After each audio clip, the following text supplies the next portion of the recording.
it's Drybear. And it's time to talk about Nell as a bossing character. There's actually, I think, 3 major builds you could run with Nell. You could run a tech-based build that focuses on spamming the 1 using Shattered Heart on the ultimate to build up Suspicion passive and send those splinters out and do crazy damage. Excellent for bossing. You could do a fusion build that's focused more on mobbing and large AoE on her big black hole, or you could do a weapon-based build. But this is going to be focusing on a boss-based build, and with this you can do anywhere from like a 25 to 40 second storm hanger, and you can also kill any other boss in the game if you wanted to, focusing mostly on single targets. So that's what this is going to be for. Even just, after, a little bit of attempting, we were able to get a 42-second storm hanger with this build. The top 100 is 35 seconds. So if I spend a little bit more time trying to get the perfect run or trying to get the right lineup without backing away like this is even with this 42-second run, I ran away like a little baby.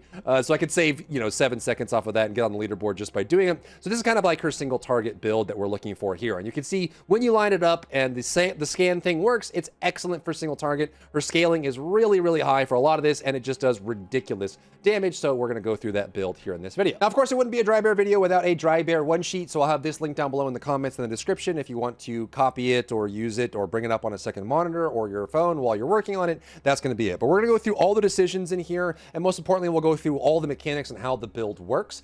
Primarily because we're spamming tech-based abilities, we're going to be using Secret Garden just to get that passive there. There are some buffs you can get by shooting the target, either with hyper focus or with focus rounds using the reversion reinforcement. We're not using this here because I found this to be the best overall effect. And also keep in mind that we're going to be running Power Beyond as our trigger module for Storm Hanger specifically, just because the meteors are basically miss every single time on the floating target. The meteors that come down from death by 1,000 cuts, the other trigger module you would use is with this build, come down and hit the ground. Storm Hanger flies, so most of the time, in fact all the time with Nell, they just don't land unless there's some weird angle you could find to get them to land. However, Power Beyond is just fine. It gives you an increase to your base skill power ratio by passive. You don't have to use any abilities, you don't have to activate anything. Power Beyond, as long as it's equipped, gives you a small, like 12% skill damage increase just by having it equipped, which is perfectly fine. You don't even need a double gold roll on it. You just need a maximum of 15% skill power boost, which makes your base skill power ratio go up by a decent amount. So that's just a free buff there. But I put a note on this here. If you're not doing Storm Hanger, like you're using this for, single target, or you can even use this in Axiom Plains for blowing up the large targets if you have someone else to do mobbing for you. You can also do great mobbing with this because it's good single target AoE. It's just you would probably want a little bit more survivability and a little bit more radius just to make sure you're hitting more targets, but this is mostly just for single target bossing, and like I said, this clears Storm Hanger very easily if that's what you're looking for. Now from this, I do have my Secret Garden build on here. You don't really need to use it for shooting, but I just put it on here for people that wanted to build a Secret Garden just so they can see the stat values. This is one of the better Secret Garden builds with the rerolls and everything. You can put Toxic on it with Toxic for Storm Hanger if you'd like, but really we're just using it as a stat stick primarily for the passive as well as the sprint speed cores that you can add on top of it. It does unfortunately have a dead slot with the purple core, which only really works in Void Erosion, which you wouldn't really be running this anyways. You'd just be using skills anyways. So I recommend just leaving that last core empty because purple slot is pretty much a useless slot except for very niche situations, but it does allow you to get pretty high base sprint speed, which is really, really cool. The set we're using is the Enlightened Mage. If you are a non-attribute character, this is easily your best set. There are some interesting interactions with Slayer for a mobbing build that we could use with Power Beyond, but we're just using this for a single target, so we're going to use Enlightened Mage for the biggest amount of power. This is the Archy tuning set. I don't think there's any alternates here. You could maybe change 1 or 2 points if you wanted more crit damage or you wanted a little bit more mana for this, but I think this is the build you would use for single target. And personally, I think that the Final Preparations Mutant Cell is going to be the best choice here. Because we're spamming our ultimate, our number 4 all the time, we will have this up pretty much as it can possibly be up, like perfect uptime. It's not 100% uptime because it does have a cooldown, but it gives you that extra little bonus there of skill power, which is quite nice, and we're using our ultimate all the time. For this, you want to run a tech non-attribute reactor. What I would recommend running for the stats on the reroll is we're going to run skill cooldown, and then I would run either tech skill power or I would run crit damage. The best output you can get from the damage slot on the reroll on the reactor is actually going to be skill power versus Colossus, like bonus power versus Colossus. However, I think if you want to run this as like a single target for commanders and stuff like that, it's a little bit better to run tech or crit damage because obviously those aren't Colossus. But if you know for sure that this is going to be only for Stormhanger or only for Colossus kills, then I would replace this tech power crit damage roll with a bonus versus Colossus roll, just because it gives you a couple percentage points of power over the baseline that we're going to have with this here. Now on to the most important section. We'll explain all of our findings, the choices that we made, and also just explain the overall performance and how the whole kit works and how this build works so you can use it properly. So the main thing that you need to know about Nell, her core mechanic, her passive, is her receive scan. So if you were to just look at nothing and scan, it's not gonna do anything. However, if there are targets in range of your camera or reticle, when you press receive scan, tab on PC or R3 analog on controller, when you activate it, you'll get this nice, sweet purple icon, which matches the icon for her passive here. So this is her base passive, and you wanna get this on here because you will do significantly more damage to targets that have this marker on them. But more importantly for this build, since we're running the red module Shattered Heart, when you have it equipped, turns your ultimate instead of a buff. So if we take this off and do this, if you activate your ultimate, it's just a buff. Like you buff yourself and your teammates while it's up. However, if you have Shattered Heart, it turns it into a major damage dealer on that as well. So if we go to like enhance, we grab Shattered Heart, we put it back on. Now, instead of that being an ultimate like buff thing, it's now this big screw you kind of big blaster that does a bunch of damage on the target as well. So you need to make sure you have that on there. However, what's crazy about this one, so if I were to just shoot this, you want to pay attention to the bottom middle of the screen. So under my mana bar is my special resource. If I have Shattered Heart unequipped, you have no special resource. Like it's not part of her kit normally. However, if you have the red model, so you'll notice under my mana bar, that special resource is gone. If we go back and we put Shattered Heart back on and save it, now we have a special resource bar. However, the way you get special resource with Shattered Heart on this build is using your first ability, this projectile that you shoot out. You have to hit a target that has the receive scan on them, and even then it's a 50% proc rate to give you your special resource. You'll notice that if I just hit a normal target, I can hit them as much as I want. It's never going to give me special resource. I will never get a special resource this way. I have to scan them first and then shoot them, and you'll notice that every time it hits, it has a 50% chance to give a special resource. So boom, now we're back up. The special resource is very straightforward, even though they describe it poorly on the tooltip. All this is for every purple bar you have on your mana bar, that's how many projectiles your ultimate will shoot when you shoot it. So right now we have 9 projectiles are going to spawn and shoot, right? So if I mark and I shoot this, right now we have 4. When I shoot it again, it's going to shoot 4 projectiles. So your goal with this build is to mark the target, make sure you have that little triangle on them, shoot your 1 until you get to max charge, full special resource. Once you have that, activate your ultimate, and that's where you get the big damn, like huge, massive damage numbers coming out of that. Crazy DPS from that as well. So mark the target, spam, spam, spam, get your ultimate, shoot it out, mark the target, spam, spam, spam. You can usually get about 3 with this build and shoot out and get your damage, and that's the whole thing as well. Now, there's another part of the build that we need to talk about that is kind of like a duality here. You'll notice that when I have this build right now, we have almost maximum skill cooldown. So max skill cooldown is minus 0.9. If you can't go over minus 0.9 on your skill cooldown, you'll notice we're just shy of the maximum cap here. There is a part of Nell's kit that at first I thought was going to be a lot more important for this build specifically, and that is when you detonate your second ability, if you look at the very bottom of the tooltip, it gives you a 15% cooldown reduction. So built in, you would only need to get to about 0.75 on your cooldown reduction and then detonate your 2 to give you that full maximum cooldown. So if I throw down my 2, even though I have no range on it, and I detonate it, when I detonate it, you'll notice that we're now over cap on cooldown. So what I originally thought with this build is that we wouldn't need to run as many cooldown modifiers, and I actually was running a version of this build that didn't have cooldown on the reactor as well. So we have some like other reactors in here that I was using, like, you know, Tech Power Colossus, crit rate, which we didn't even need.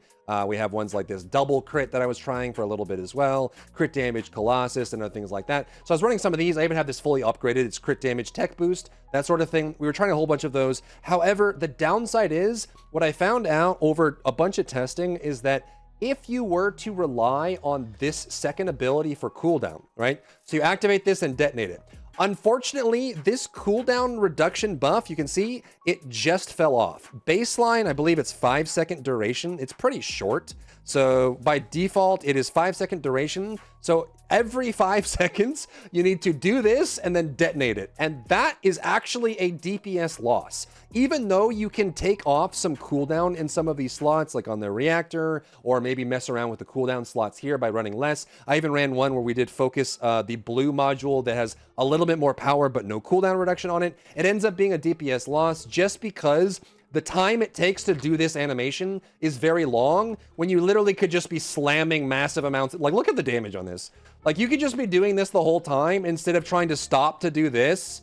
And you can see how little damage it actually does. So it ends up being better to just go for a full natty maximum cooldown by running cooldown on your reactor, running maximum cooldown with MP conversion, nimble fingers, and both focus modules to get maximum cooldown that you can by natural, and then completely remove the need to detonate your 2 at all. It ends up being a DPS increase because it gives you more uptime and actually using your abilities rather than trying to actually spam your 2, detonate it, and interrupt the whole flow. So that's why we're not running with that there. You can just run this as a cooldown overall. Keep in mind that if you're only using this build for Stormhanger or Colossus, replace the tech skill power boost roll with a bonus versus Colossus roll with skill cooldown. If you want to take a couple percentage points of damage off of your throughput by removing the Colossus one, but then put something that applies on all targets, like skill critical damage or tech skill power boost ratio, those two would be slightly worse than the bonus versus Colossus, but it then would scale on,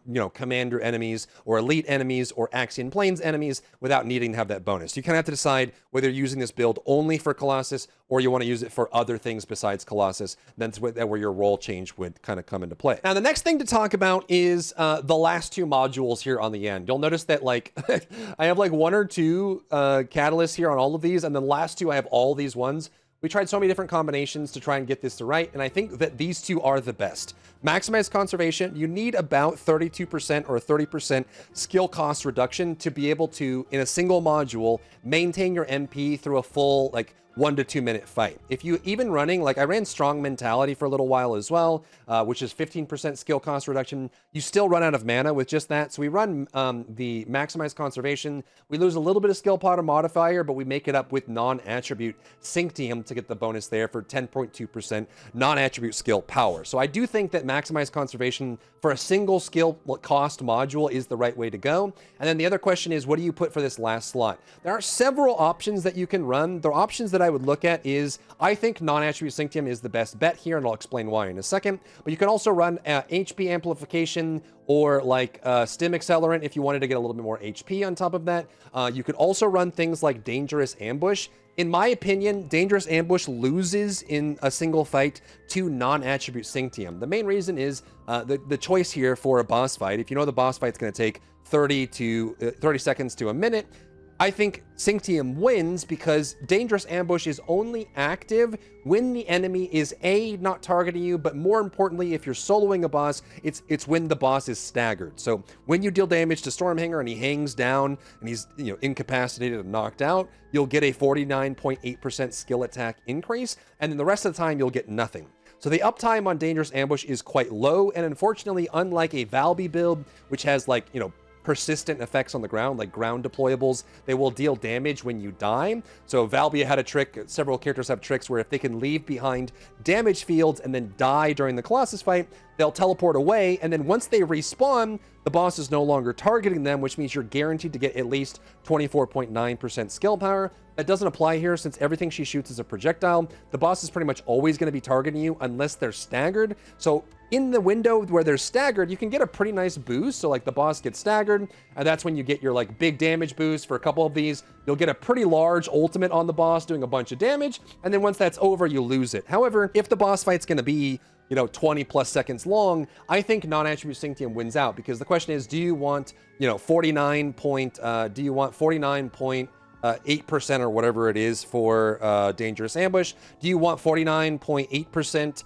skill power only when he's staggered, or do you want 10.2 skill power all the time throughout the entire fight? And in my opinion, this wins out over the fight in almost every case, unless you're going to get like a sub 15 second or sub 20 second run where just that window where they're staggered matters the most. But I would recommend non-attribute sync TM for this slot. You can also run something like hyper focus. The downside with hyper focus though is as soon as you shoot the target with a firearm, you crit, you'll get skill crit damage. All of her damage is crit for the most part, even against Colossus, minus the skill resistance on the target. So you will end up getting that bonus. However, these buffs rotate. So as soon as you crit with your skill, you lose your buff and get firearm crit damage. So then you have to shoot again to get the skill damage. And then for the same reason that we didn't run with the cooldown on this ability, it just distracts you. So if you're going to run with hyper focus, you have to, shoot the target, crit, shoot, crit, shoot, crit.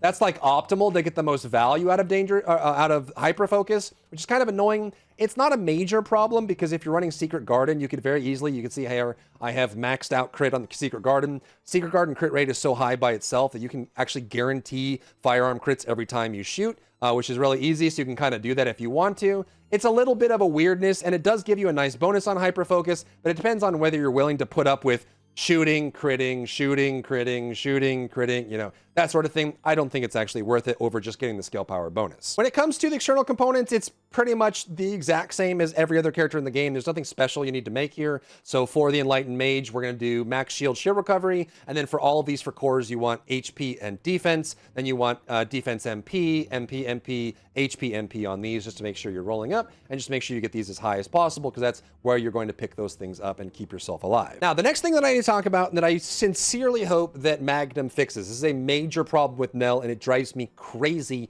that this is the way that they implemented it. So when we're scanning a regular Vulgus we saw early, all you have to do is have them on your screen and do the Aceive scan. It will mark them with your passive. However, for whatever reason, I don't know if this is a bug or it's intended to do this, that doesn't work on Colossus. So if I look at a Colossus and I scan, you'll notice he doesn't get the mark.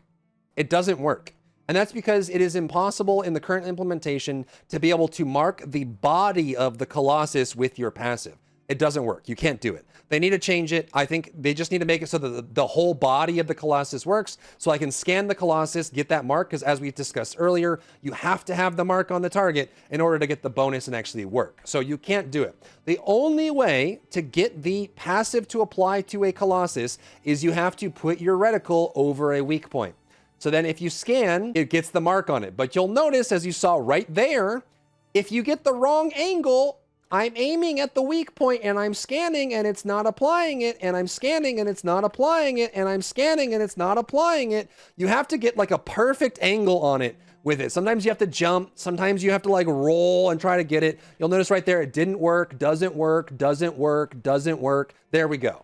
So it's very finicky and you have to be targeting a weak point to get that to show up. And again, as we mentioned, in order for you to get your special resource for you to actually do real damage, you have to have this mark on the target, period, which is infuriating. So if you can remove it. If you try to scan and fail and fail and fail and fail, and there we go. It's horrible. So for this bossing build, just make sure that if you scan and you don't get the mark on the target, you have to kind of jump and look for it and try to get it. And then you have a little bit of time while it's on there to do the damage that you need to take them down. But then once it falls off, you have to be able to scan again to get it. But it's so bad. They need to make it so that you can scan the middle of the Colossus and at least get one marker on there just to have it work. Like making you hit the weak point is so weird and annoying, but just make sure that that's there so you understand how that works. So there it is. That is the Nell single target build. We'll call it the Dark Matter build just for funsies, but it is a crit build. So you're going to run all 4 of the crit modules. You want all 4 cooldown modules,